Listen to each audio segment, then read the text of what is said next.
My name's Dave Relko, and this is my colleague Mike Trizzino. We're with Jacobs Engineering, and today we're going to talk about commissioning of electrical systems in mission-critical facilities.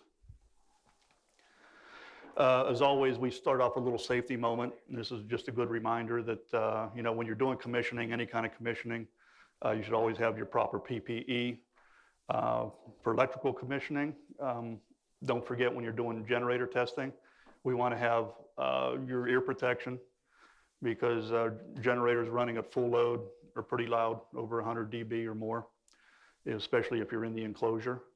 And even though switchgear usually is closed up when we're commissioning and you're just observing, it's always a good recommendation to wear flame-resistant clothing, at least full cotton, because occasionally when you're hooking up the power supplies or the power monitoring equipment and load banks, sometimes the cabinet doors, like on UPSs, have to be left open.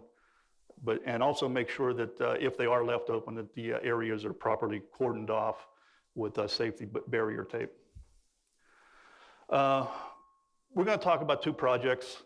There's various levels of mission criticality. Everybody right away thinks of data centers. Then maybe second is hospitals. But we're also going to talk a little bit about the World Trade Center Transportation Hub. By its very nature, in the middle of New York City, at the essentially at ground zero, multiple rail lines run through there, and this facility cannot go down. We're going to talk about the challenges of these two projects and some methods and procedures, and some takeaways and lessons learned. These are some of the highlights we're going to hit about verifying needed results, functionality, testing of electrical systems, functionality, inter and intra system testing, both electrical systems themselves and testing in conjunction with mechanical systems and other systems of the facility. We're going to talk about the interaction of the energy and load and the functionality during transitions, which is very important because a lot of things happen when you switch from normal to emergency power and back again. And we're also going to try to talk about being able to parallel various testing activities on a project.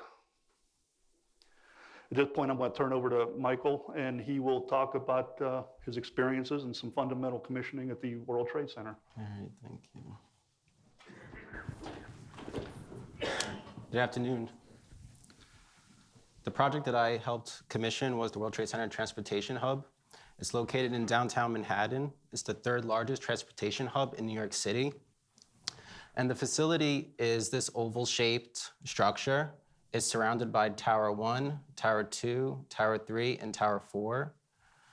These two here are the 9/11 memorial pools. This is the 9/11 museum. And in relation, this is New Jersey. And what happens is you have 250,000 commuters daily that go through the Oculus, which is what it's known as, and they walk underground to the Fulton Center MTA facility, and there is 11 subway lines. And as a scale, this is at ground level, and it's about like the size of a whole entire New York City block, which is pretty big. So the World Trade Center Transportation Hub is known as the Oculus. It's the center of an integrated network of underground pedestrian connections. It's 800,000 square feet. It's about 4 levels below ground. There's different mezzanine levels that you could access. And it connects towers 1, 2, 3, and 4 of the World Trade Center, 11 different New York City subway lines. The PATH rail system is the line for New Jersey Transit, Brookfield Place, the museums, and the ferry. And this just shows you the progress of the project, where this is the completed facility. And this is where we went to at the start of the project. So as I mentioned, the first picture was at ground level, and now this is 1 level below. So you could see that the grayed blue area is the pedestrian corridors that you could walk. So if you're going from any 11 different subway lines at Fulton Center. You could walk underground if it's a rainy day. And then from there, when you're in the Oculus, you could go to Tower 3 or Tower 4 if you're going to work. If you're going to New Jersey or vice versa, you could connect to the Path Rail system. Tower 2 is over here. It's still being developed. And then there's another, it's called the East-West Connector, this West Concourse, and that could bring you to the financial center that is across this highway. So it's massive in size, and the complexity is that there's multiple stakeholders. So the Oculus is the center, and if there's any interconnection between Tower 1, 2, 3, and 4, they all need to report back to this one central location. And that was very complex because you have different loads and customers, and you got to make sure that everything works functionally together. So in electrical commissioning, you want to make sure that the fundamentals are covered. Before you energize equipment at all, you need to make sure that it's thoroughly cleaned, that lockout tagout procedures are in place. And then from there, you could start doing integrity tests. You could do a visual inspection. Is there dust, dirt, debris?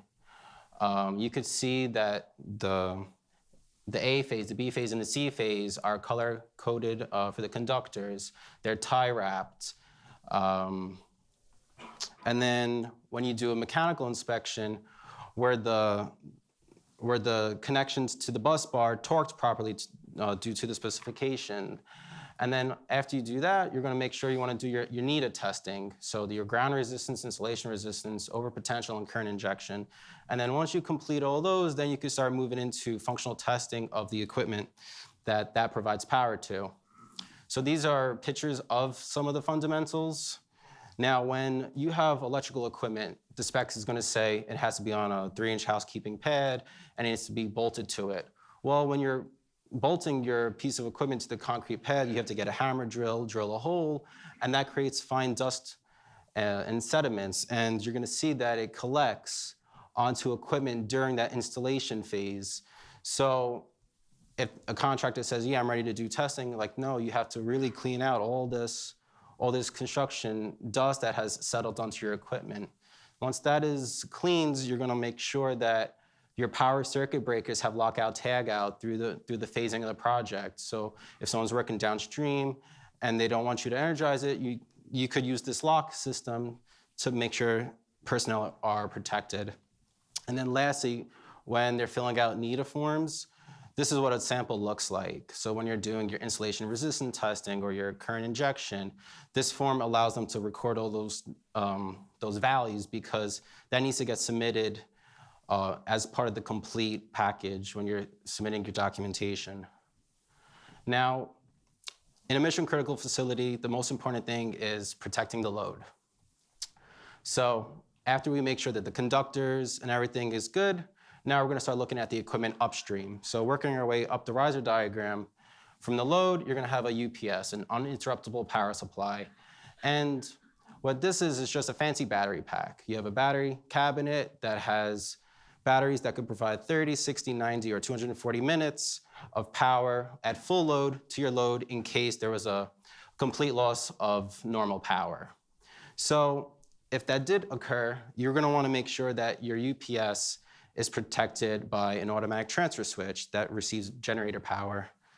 So the key thing is that your primary input to the UPS should be powered from the automatic transfer switch, and your bypass source comes from a secondary location. Now the takeaway is this is a 20 kVA UPS, and this is the terminal strip.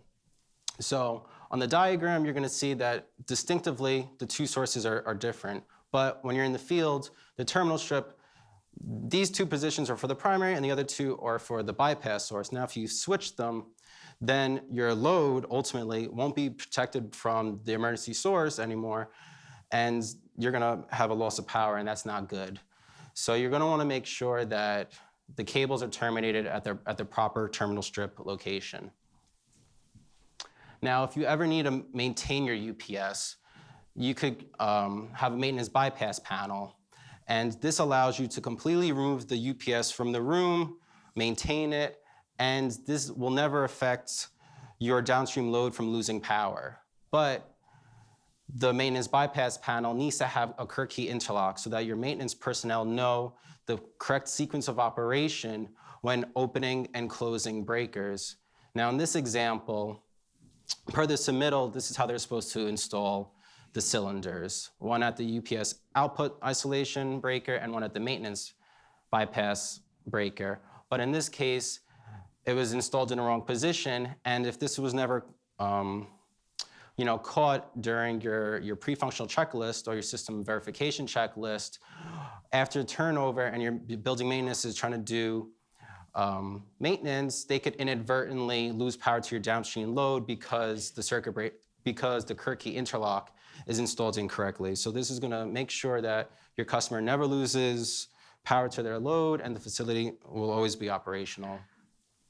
Above the UPS is your automatic transfer switch. So upon sensing loss of normal power, the automatic transfer switch sends a generator start signal to the generator plant. The generators turn on, provide emergency power to the automatic transfer switch, and after a predetermined time delay based on the priority of the ATS, it's going to switch over to emergency power. Now, in a mission critical facility, we have different pieces of equipment. We have MEP, elevators, pumps, and whatnot. So all these systems need to know, am I receiving normal power or emergency power? And the automatic transfer switch will be able to tell them that. So in this terminal strip, you have a bird's nest of control wiring, and it's important that everything is labeled. So these two wires is GenStar, so that gets connected to the paralleling switch gear. You're also going to need control wiring to your elevator controllers. When your elevator is in transit, going from emergency to normal power, it needs to be able to stop at a designated floor. So that has control wiring connected to that. It also has control wiring to your SCADA system and to your fire alarm. So the automatic transfer switch is important because it tells the interconnected systems you are receiving emergency power. Above the automatic transfer switch is one of the most important systems in a mission critical facility. It's the diesel generator system and paralleling switch gear.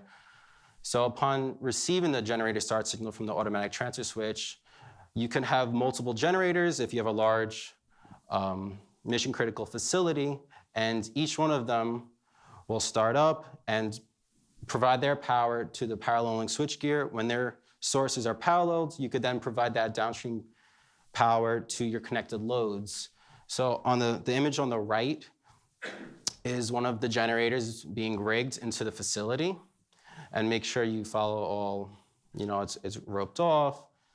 And the image on the left is the front end of the SCADA system, and it's going to say the system status of the generator. Is it running? Not in auto. Check the generator. Is the e-stop on?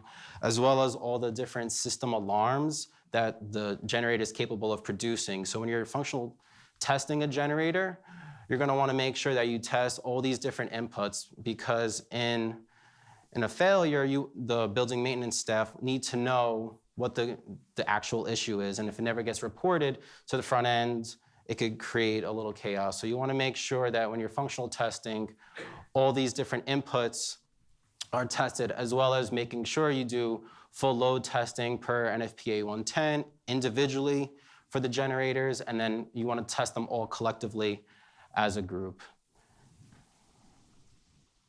And the most important is the integrated system test.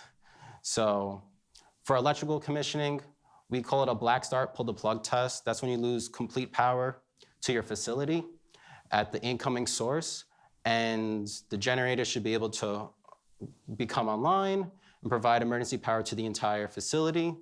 When you're doing this type of test, you want to make sure you check the status of the equipment before loss of power. Then, after the automatic transfer switches switch over to emergency power, the downstream loads successfully operate on emergency power. When the transfer switches transfer back from emergency source to the normal source, you want to see that the downstream systems can be provided on that power. Now, when you're doing a test of the generator system with the paralleling switchgear, if there's an overload condition in your facility that the generators can't provide enough power anymore, it's going to start load shedding automatic transfer switches. So what happens is if you have numerous transfer switches, they each have a designation of priority. So there's a level 1 type 10, a type U, And the least priority ATS will be forced to transfer back to the normal position, no matter if there's normal source power there or not. And then if you're running on generator power and the load is pretty light for your facility, bus optimization of the parallel switchgear allows it to tell a few generators, hey, you could shut off because we don't need this much power to be provided to the equipment. So these are two types of features that paralleling switchgear have.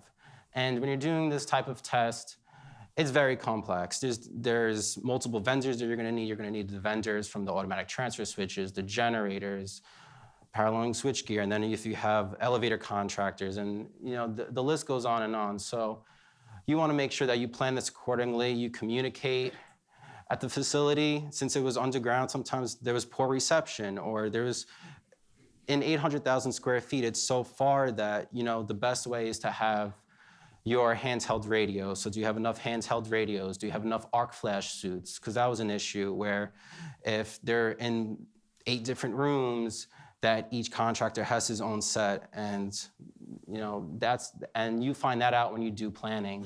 And then a dry run of the test. So when you're in a meeting, you could talk all you want of how we're gonna execute this form, but when you're in the field and you need to now, check on different systems or whatnot, sometimes those roles and responsibilities in the field are not coordinated enough. So you have to physically walk the rooms, walk the site, get an understanding of how you're gonna execute it. If something goes wrong, what's the plan of action? And after you perform your integrated system test, your facility should be, left in good hands, and the client will be happy that in a worst case scenario, like a complete total blackout, the facility will operate as intended. So I'm gonna hand this over now to Dave. Thank you, Mike. I'm gonna talk about the Social Security Administration's National Support Center data center. It was a brand new project that was commissioned under the ARA program in 2009. It's done a rural site in Maryland. It consists of 3 buildings. It's owned by Social Security Administration, and the program is managed by General Service Administration. The facility is a total site of 350,000 square feet. Just some other backgrounds. The reason they did it, to replace a very obsolete infrastructure that they had in their existing data centers, to consolidate their data centers, increase security from cyber threats, and also meet the mandated federal requirements for reducing O&M costs and increasing energy efficiency. The day one facts and figures, and it's 52,000 square feet of white space or data center floor, 4,800 tons of cooling, 600 megawatt of power required for the electrical equipment on the data center floor, expandable up to 10 megawatt. There are 20 minutes of thermal backup in thermal storage tanks, and the facility was Uptime Institute Tier 3 certified. For this, I'm going to focus on using this project as a backdrop of lessons learned that I learned on the project, and for probably helping other designs, help with you and maybe some things you'll run into in the field. We could talk about the things that worked, the things that didn't work. We're going to discuss the integration and combining of tests, because the schedule was very tight on this project, and the complexity of it was enormous. And also going to integrate the Uptime Institute testing, which is a little item that everybody forgets about, but you got to prove it if a data center is Uptime certified. They want to come in at the very end, and they're very expensive to get in and certify.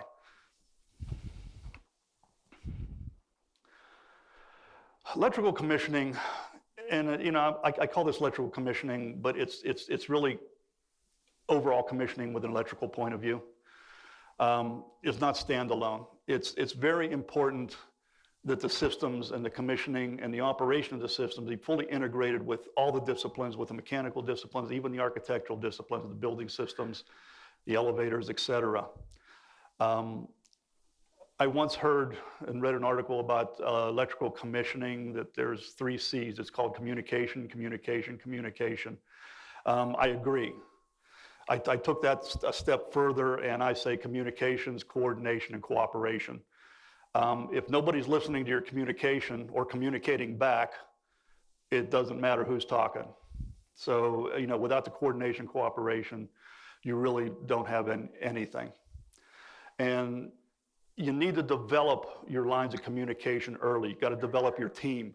You got to develop with the electrical contractor, mechanical contractor, construction managers, the owner, and of course the commissioning authority. The early engagement of the commissioning authority on a project is critical.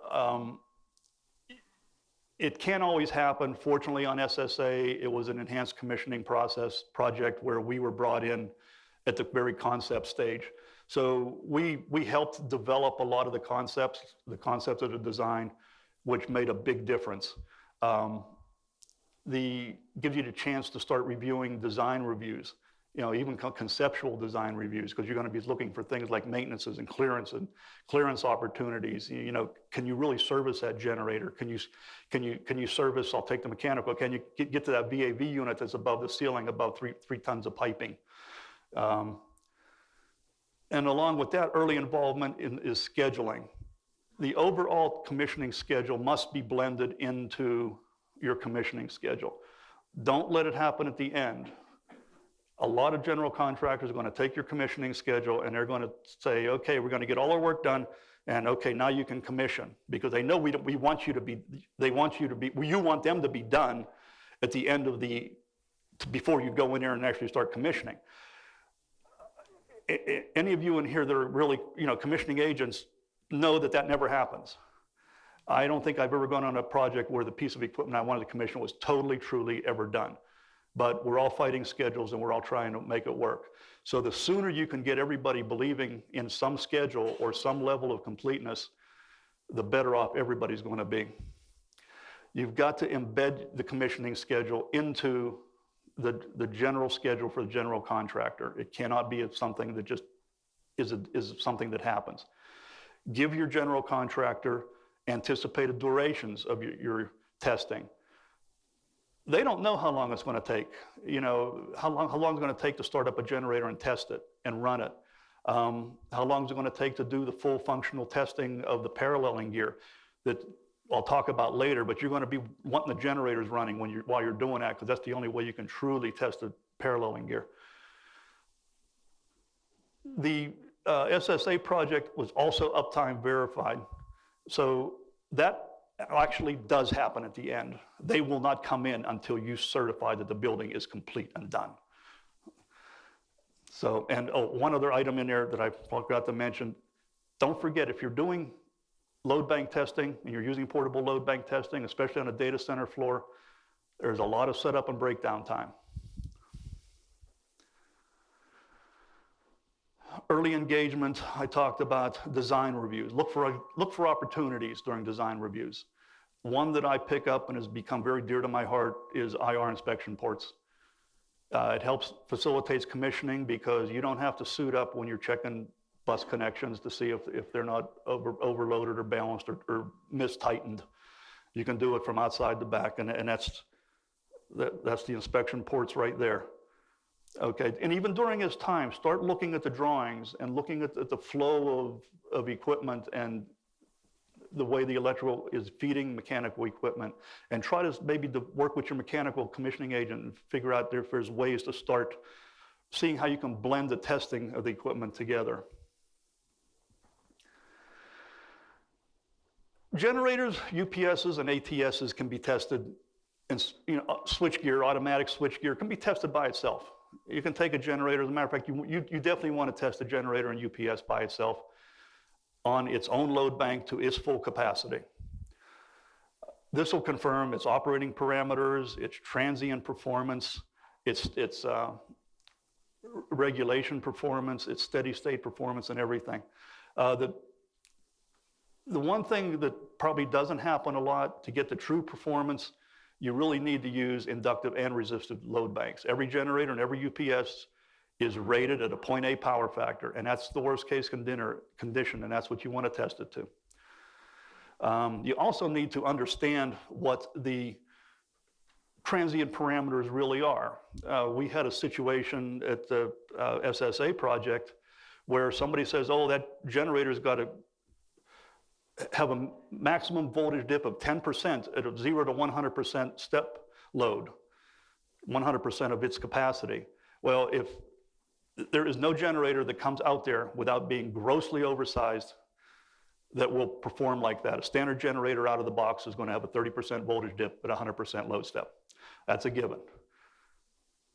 And it might be worse. It's not going to be much better.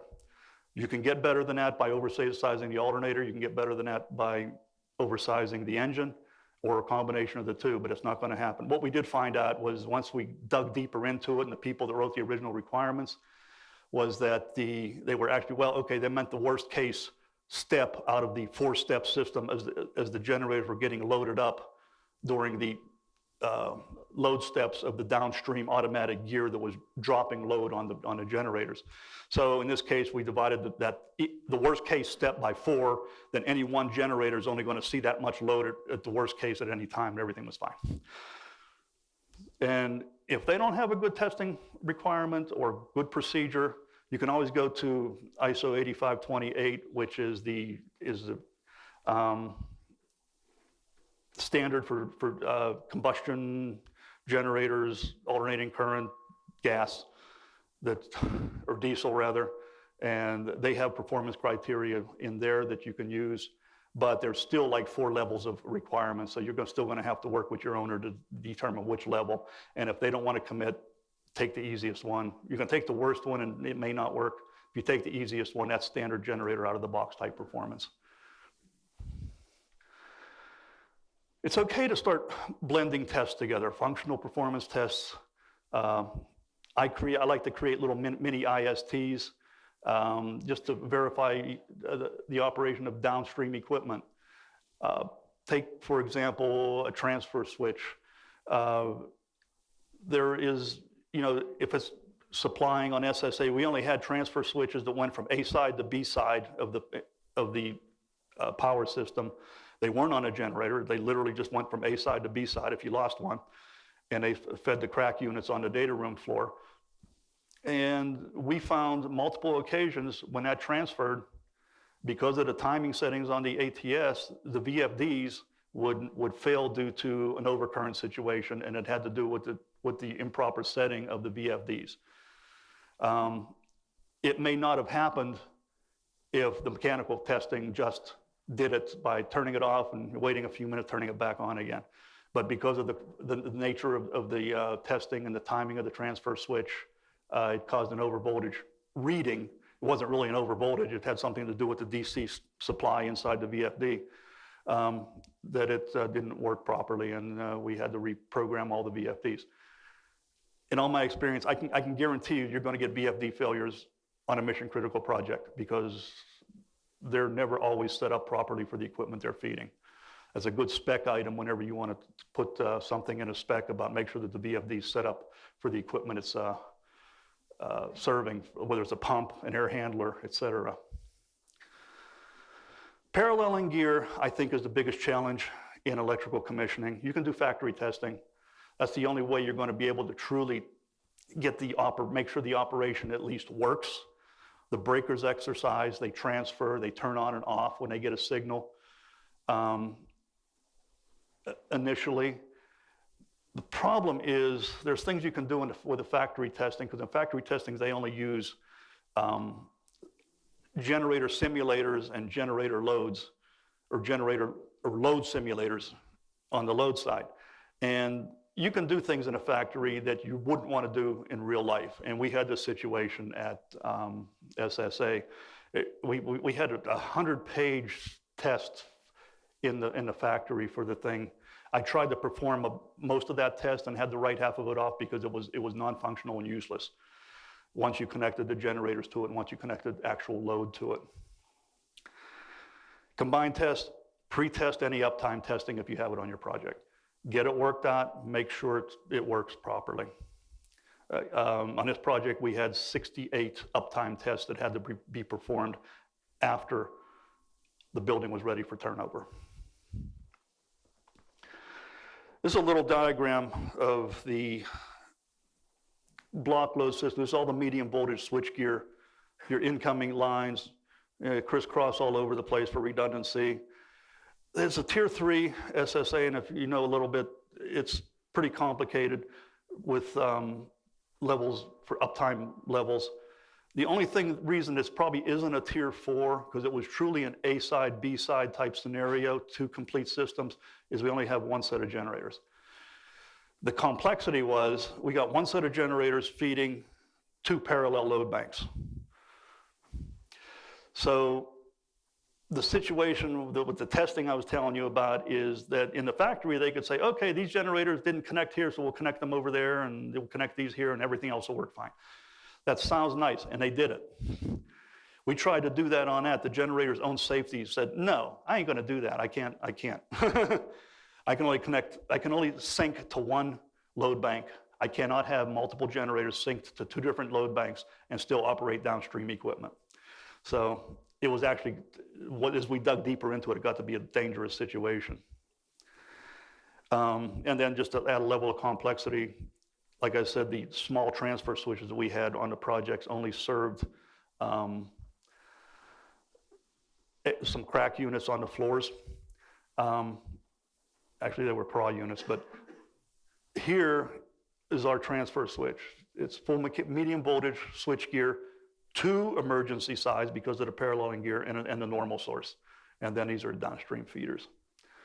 By the way, in this case, the downstream feeders, these 2 each had their own separate timing functions, again, which complicated the timing of the whole project. And downstream from all that stuff's all the mechanical gear.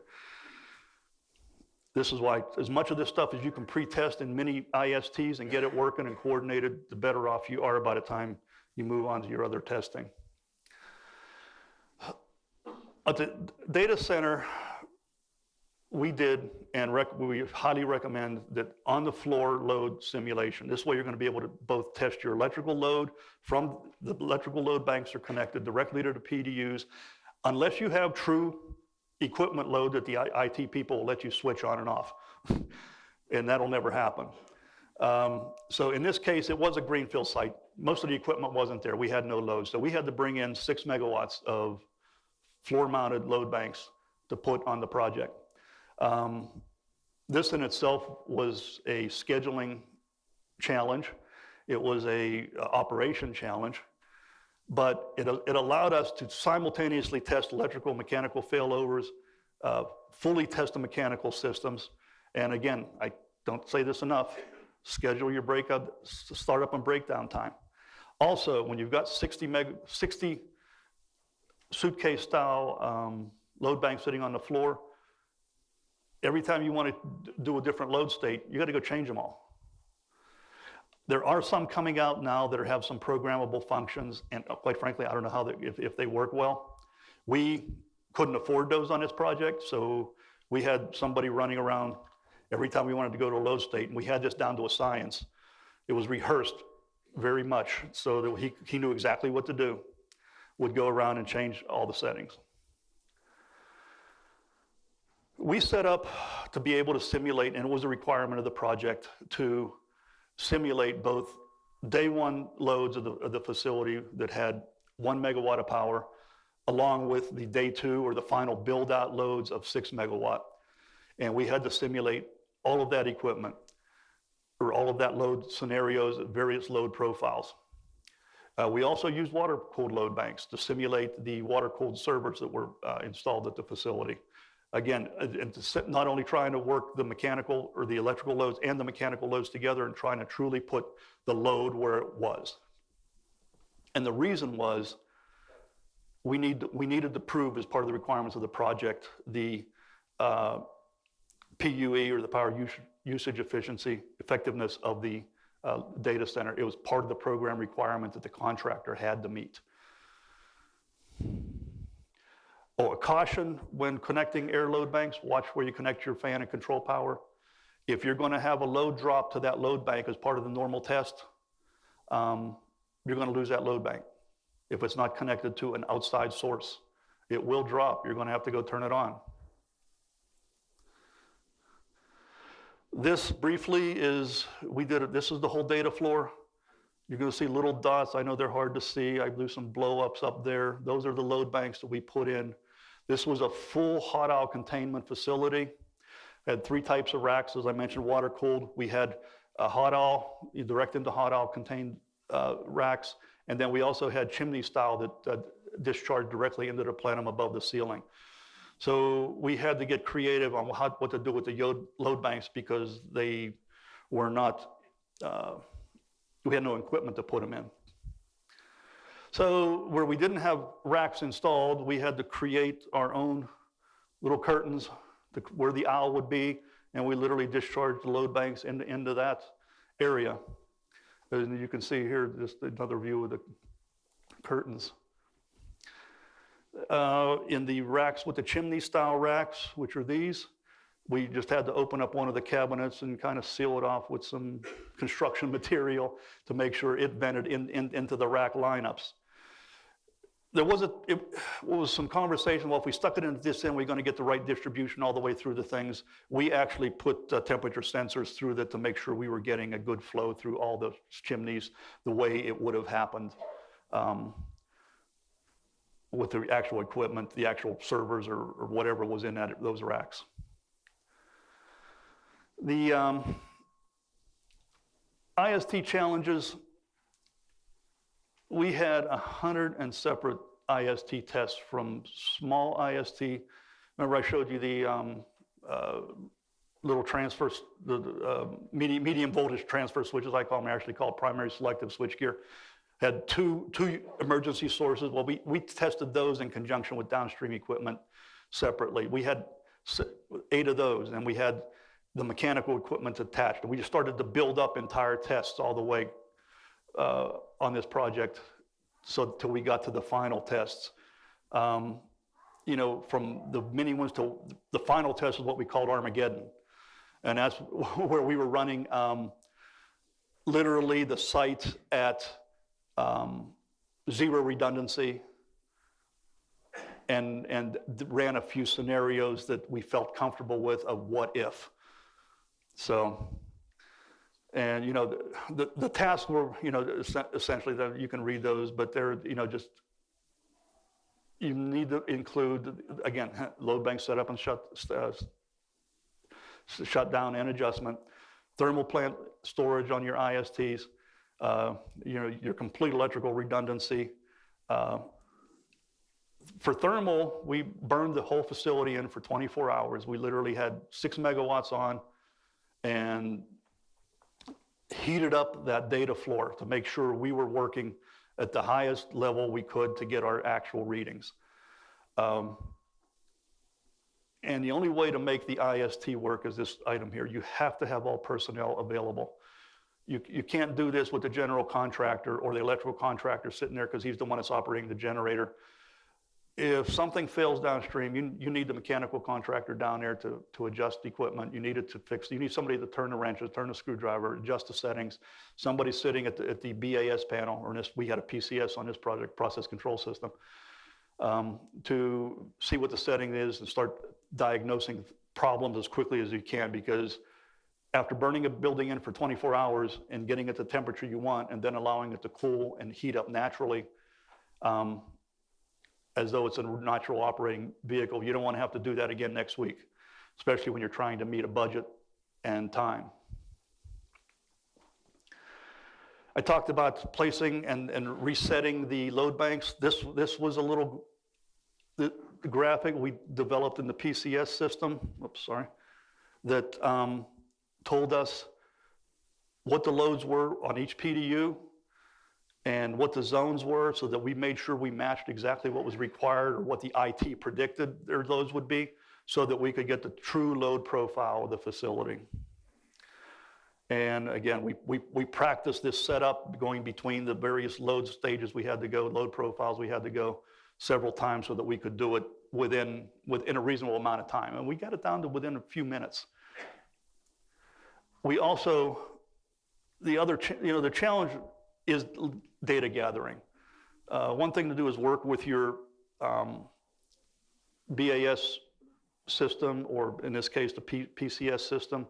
Develop a graphic for collecting all the important data so you're not scrolling through screens to go to generator 1, 2, 3, or to switchgear ABC, or air handler 1, 2, 3. We had a mechanical graphic similar to this. I just didn't include it because I don't want to include too many boring slides. And another thing that we needed to verify on this project, and as I mentioned it before, it was a requirement to prove the PUE at various load conditions. And this was the graphic in the data collection center for this. This also stayed for the owner because this was a critical part of the M&V, the measuring and verification in the future, that needed to be done in this project to maintain the gold certified, LEED certified that we got on this project. There was something else here we collected, and this was just something that we started very early in the project. And remember when I said early involvement, we had this idea of what would stop us from finishing this project? If we saw anything from day one, we came up with this showstopper list. Okay, what would stop us from finishing, even doing integrated systems testing? And this was our list, and it was maintained all the way out throughout the project. And until all the items were turned red, closed, we did not move in the integrated systems testing.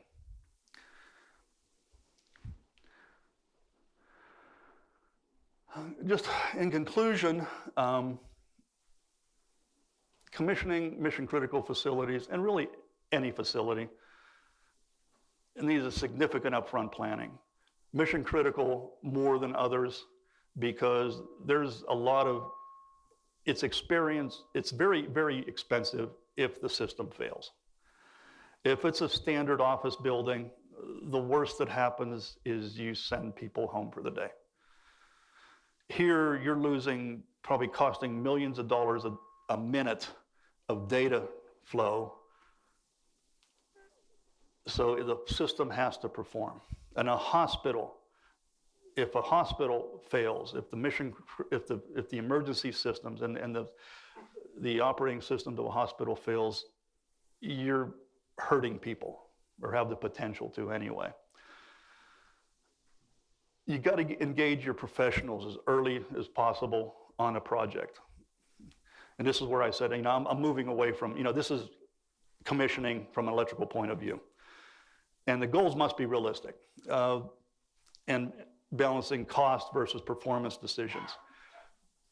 We originally thought, when I mentioned about the suitcase load banks, the 100 megawatt units that we were blowing into our fabricated hot house, there was originally a request of, well, let's do this with all rack mounted equipment, which are about 8 kW units that literally bolt into equipment racks and truly simulate the load of a server or some other piece of equipment. But when you looked at the price of those and the quantity of them you'd need to replace one 100 kW suitcase style load bank, the cost was cost prohibitive. Not only that, we couldn't find as many as we need because I ran the numbers and I called ComRents to see how many load banks I could actually rent. He said, I can get them, but it's going to take a while. It's going to cost you this much. I said, oh, that's okay. I think we'll figure something else out. So, you have to, and there was the thing, well, okay, if we put this big bulk load into one, is it really going to give us the true balance of the whole aisle? I don't know, mechanical contractors or mechanical engineers are really sensitive about that kind of stuff. I don't know, you tell me. But we actually did, and they actually did sensors, and they said, yeah, it's fine.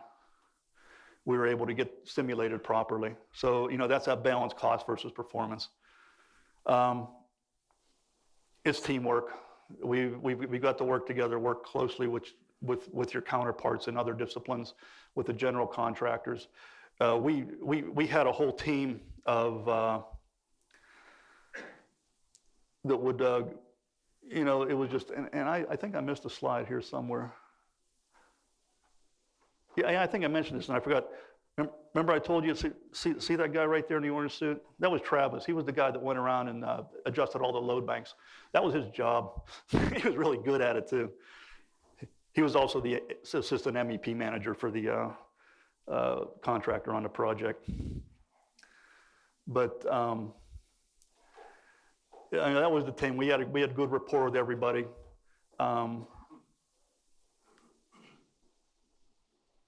Everything worked fine. Testing was done with all team on board. We literally had everybody there. And like I said, it was every contractor that needed to do something, no matter what. When we were doing the integrated systems testing, we had everybody there. And just, you know, a little side note, that we completed the uptime testing, since we pre-tested it, with only 3 issues noted that they had to come back and look at, and that's because the requirement of Tier 3 is concurrent maintainability. And the way you test that, literally all the uptime testing was done running on generators. Every test, the generators were on 100% with full load. And and what Uptime wanted to do to make sure that they could walk to any piece of equipment, turn it off, or take it out of service and maintain it, and they would not lose any operation of the critical areas. So that's essentially what Tier 3 requires. After all of that, and that's every mechanical piece of equipment, every electrical, everything that serves the mechanical spaces, or the white space, the data center floor, I'm sorry. We only had 3 issues, and it was only because there was a section of pipe in several locations, a section of pipe or a valve couldn't be taken out of service, while another one was. There was one in the fuel system, and there was one in some other system, I forget which it was, and there was one other little thing that was minor. And we actually did the work, sent them a video that we proved it, and they were okay with that. We didn't have to pay to have them come back out again. The project was completed before the day 1 schedule. I mean, day 1 schedule. We did not go over a day on the project. And that was as a result of just teamwork with the whole project. And it was completed completely within the original budget. So I want to thank you. If there's any questions for Mike or I. Yes? Is the Tier 3, was that the reason why there were 6 generators instead of, say, 3? You know, I should have mentioned this earlier, but not you know, the requirement of Tier 3 is concurrent maintainability. That's the biggest key. There's 6 generators, we only needed 4. We were actually N+2. The chiller system the same way. Chiller system, the slide said it on there, I didn't want to read all the words, but the chillers were also N+2. Everything else was pretty much 2N. That's why I say the whole system was real close to being a Tier 4. I call it a Tier 3 plus. Uptime will say, no, that doesn't exist. Well, in my head it does. And also, in what increments on your portable load banks, what kW increments did you go up? On the portables, you know, I couldn't, you know, I think we were doing them like, I know we started at 10% because there was a real concern about the ability to hold the day 1 condition of something lower than a megawatt. And I'm talking mechanical system. I mean, electrical is fine. But so we did 10%, and then I think we were doing 25, 50, 75, and 100 just to get some stability and just verify. And then we were dropping cracks during craw units. We have fan walls on this project. We were dropping you know, any one particular craw unit and making sure that the redundant one would carry it. And you know, at the same time, we're playing games with the ATSs and we're playing games with the generators. And like I said, I really like my job because I always say my job is to go and try to break something. And and I really got my chance on this project, and I couldn't. The only thing I broke was the paralleling gear when I discovered a bunch of things. You know, hey, you can't perform these things they said I could do in a factory because of interlocks. And by the way, you really don't want to put these two generators fighting against each other. So, you know, once I dug deep into the operation of how it was going to work, once you actually connected real equipment to both ends of it. Did y'all have humidity control? Yes. Inside the floor? Yes. Okay. Yes. Yes, we had, and don't ask me, I'm a dumb electrical engineer. It was just steam injectors. Yeah. Yeah, because we had full RO plants, and we were just making our own steam. And Were the BAS operators tracking that? Yes. On the same? yeah, we all tracked that, and actually all of our mechanical tracking on. We had two control systems on this project. We had a BAS system for the non-critical areas, the office building and the security building. And we had a PCS system, a process control system. It was a Siemens system. And that was doing all the mechanical control on the critical areas. Yes? Is it typical for you to test the truck-mounted connections for temporary generators and chillers in these types of facilities? The what kind, I'm sorry? Like a truck-mounted chiller, if the chiller fails, you... No, we didn't have any of those. We had, it was self-contained redundant. We weren't considering any of that. I mean, the only thing we did test was the ability to get fuel in case there was an extended. And off the top of my head, I forget what the total project or what the on-site fuel capacity was and duration of the system, but it was pretty long.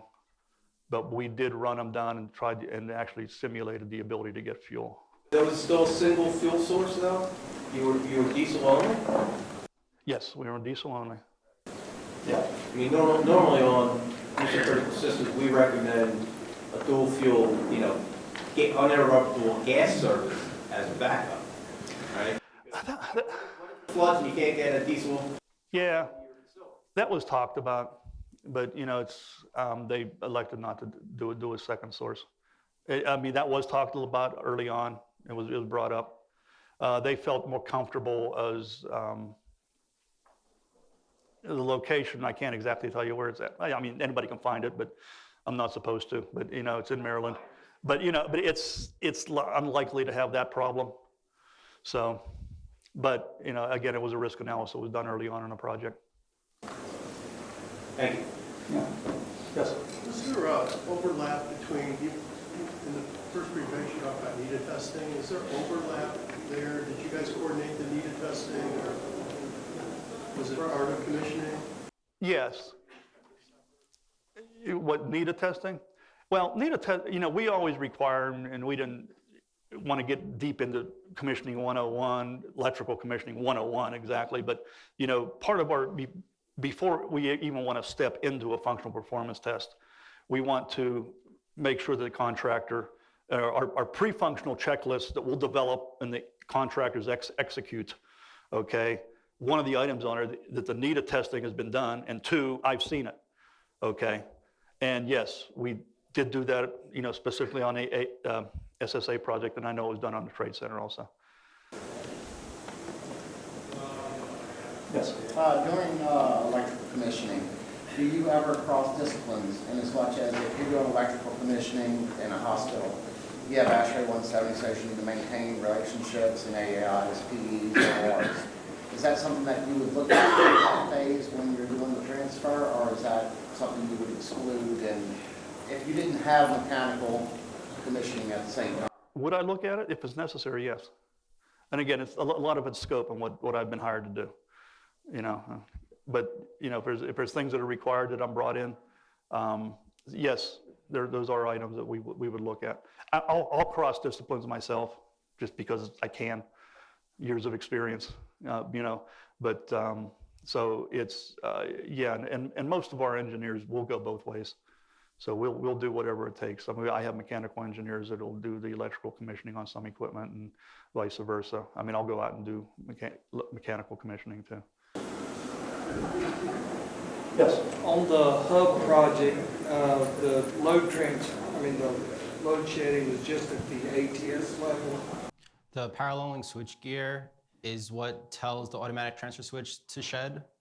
So based on the priority of the automatic transfer switch, so if the downstream load of the ATS is a UPS, the ATS will have a type U. So it's not the most important automatic transfer switch. So it could have a rating of 150 since there was a lot on the project. So if the downstream load is protected with batteries, and it's like, okay, it's not important, we could start providing power to other switches. But if it ever did overload the system, the first one to get kicked off most likely would be a type U ATS. How many transfer switches did you have? There was over 200. So yeah, it was there were a very lot. That's why that project was so complicated. So, It didn't mention EPO testing. Did you do EPO testing, and what was the scope? yeah, I did. We actually did. It was done with everybody standing very tight and still when we did it. But yeah, we had actually on the data center, we had a very complex EPO system. Nobody wanted to actually dump certain gear. And we did. We did dump all the PDUs, but they all needed manually reset after that. So when we did it, we made sure it worked the first time. So we did a lot of dry tests. And the contractor was really, didn't like to dump the PDUs that often. Yes, sir. You briefly touched on healthcare. I was just curious, have you experienced a lot of open transitions back to normal? You know what? I'm seeing a lot more of that. I don't know why. I keep saying, why are you doing this? And that, I'm not doing a design, I'm just doing a commissioning, And they just get nervous about, I don't know why they're not doing it. I mean, it seems to be going away from, there used to be, I know years and years and years ago, it used to be nobody wanted to do closed transition because the transfer switches just weren't that good. Now closed transition is pretty common. And now I'm actually working on 3 healthcare facilities, and I'm seeing they're all open transition. And my first comment is, why do you want to do this? At least go back to normal. That's one less blip you got to take. And they said, well, we just don't want to do it. You're okay with that, I always bring it up. And again, that's one of those, go back to the thing. This is the kind of stuff you want to look for early on when you're doing design review. If I see open transition, it's a comment. I can't drive the design, but I can comment on it. 2 questions. One, on the open transitions, utility companies now are tending away from that due to the closed transition time. But the other question was, on your data center cluster N+2, did you have battle mode? And what's your thoughts of it? On what? Did you have battle mode? Give me a definition of battle mode. I might have had something similar. Generator does not turn off unless it blows up. Oh, no, not on this project. At least we didn't, it was never designed that way, or it was never brought up to me that they wanted to do that. I think there's other ways to get it, on this particular facility. I've done some C4I facilities where that's what we have for the Army. So, they all work that way. But on this facility, we didn't have that. It was set up, and actually, on this project, the generators were designed for like storm avoidance, where they would turn them on and run, so we had to get special EPA allowances for that. Because we have all the urea systems on them. It's a full tier 4 generator system. EPA tier 4 as opposed to uptime tier 4. Well, thank you all. I'm glad you all came.